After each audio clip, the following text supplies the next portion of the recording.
Shkaqet e devijimit të fëmijëve dhe trajtimi i tyre.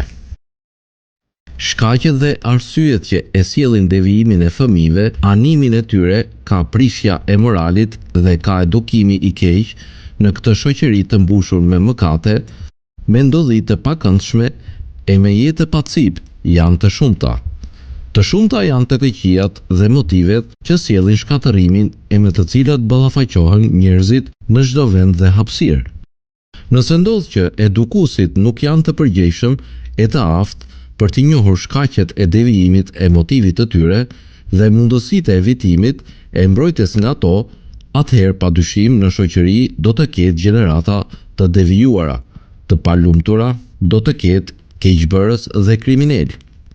Ne, inshallah, në këtë kapitull do t'i shpjegojmë hollësisht shkaqet e devijimit të fëmijëve dhe mënyrën e trajtimit të tyre, që ta kenë të qartë ai që dëshiron të di se feja islame, sheriati islam dhe rregullat e tij të përhershme i ka përcaktuar bazat e programet e sigurimit të gjeneratave nga devijimet, sikurse edhe programet që mbrojnë shoqërinë nga humbja e shkatërrimit.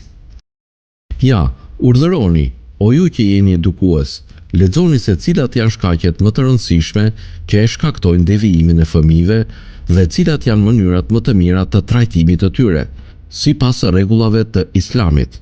Kjo bëhet me qëllim që ju të keni sa më të qartë çështjen dhe përgjegjësinë e edukimit. Këto shkaqe janë: varfëria që i ka kapluar disa familje. Dihet se fëmia, kur nuk gjen në familje atë që nevojitet nga ushqimet e rrobat dhe nuk gjen dikë në familje që t'ia plotësojë dëshirat e tij, por në familje e gjen varfërinë.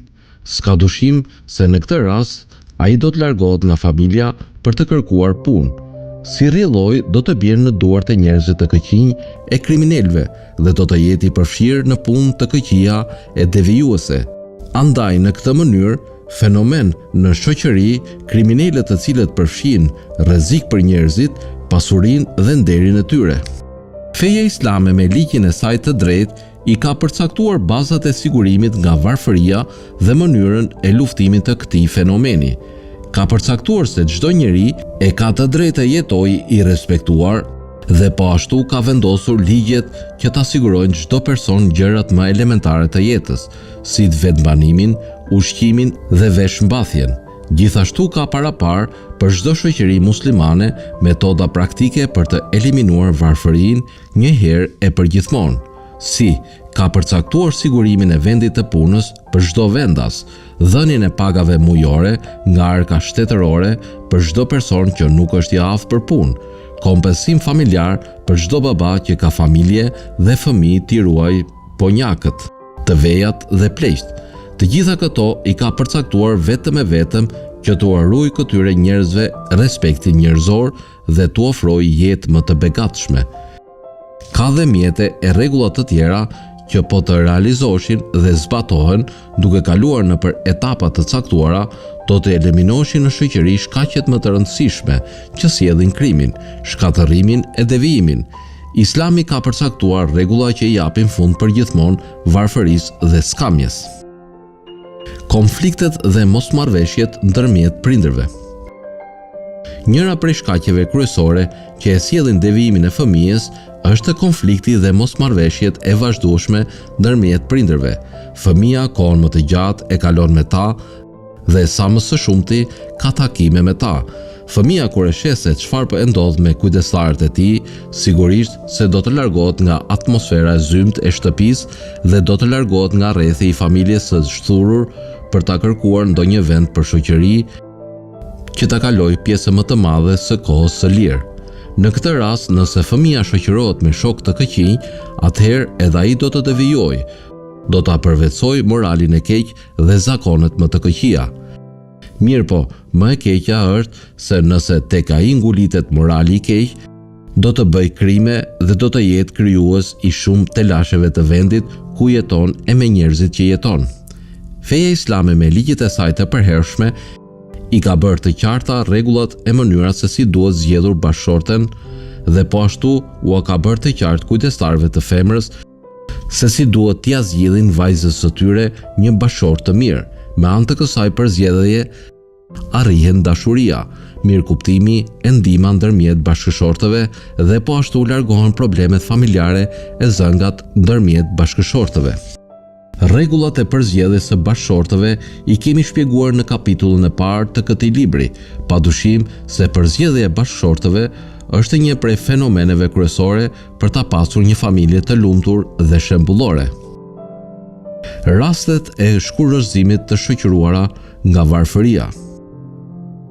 Njëri nga shkaqet thelbësore që në shumicën e rasteve e sjell devijimin te fëmia është shkurrëzimi nga i cili mund të shkaktohen shumë probleme, përçarje dhe varfëri. Është e qartë dhe askush nuk e kundërshton se kur fëmia fillon jetën e tij në këtë botë, nuk e gjen prejen e nënës e as për kujdesjen e babait. I tillë padyshim do të jetë i dhënë pas krimeve, do të jetë i degeneruar e i devijuar. Ajo që e shton këtë të keqe është martesa me grua të shkurrëzuar, nga se në shumicën e rasteve fëmijët do të kenë mundësi të jenë të devijuar dhe të degeneruar.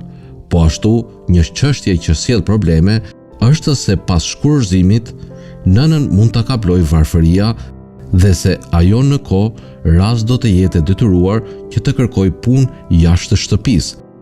Domethënë, një pjesë të kohës nuk do të jetë në shtëpi. Në një situatë të tillë, fëmijët do të mbesin në rrugë, në ndikimin e devijimeve dhe të këqijave të intrigës, për faktin se nuk kanë përkujdesje e mbrojtje. Çfarë mund të shpresojmë nga këta fëmijë që nuk e kanë ndier lëdhatimin e babait dhe përkujdesin e tij dhe të cilët nuk e kanë shijuar butësinë e përkujdesjen e nënës? Çfarë mund të shpresojmë kur ata para vetes nuk kanë ushqim të mjaftueshëm, as rroba e as vendbanim të mirë për të pushuar dhe për të ruajtur shëndetin e tyre?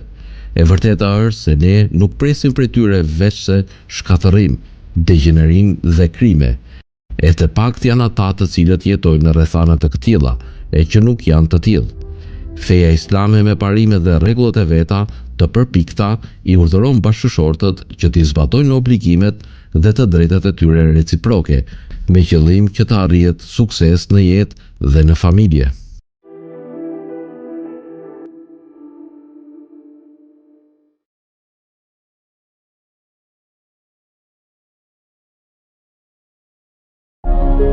Për të gjithë ju prindër që do doni të mësonit më shumë metoda rreth edukimit të fëmijëve tuaj, vjen libri më i ri Edukimi i fëmijëve në Islam, shkruar nga autori Abdullah Nasi Ulvan, një ndërthurje mrekullueshme mes realitetit shoqëror, fesë islame dhe edukimit të fëmijëve. Bëjeni tuaj këtë libër duke porositur tani në faqen free.swiss ose në numrin +41 79 46 95 036.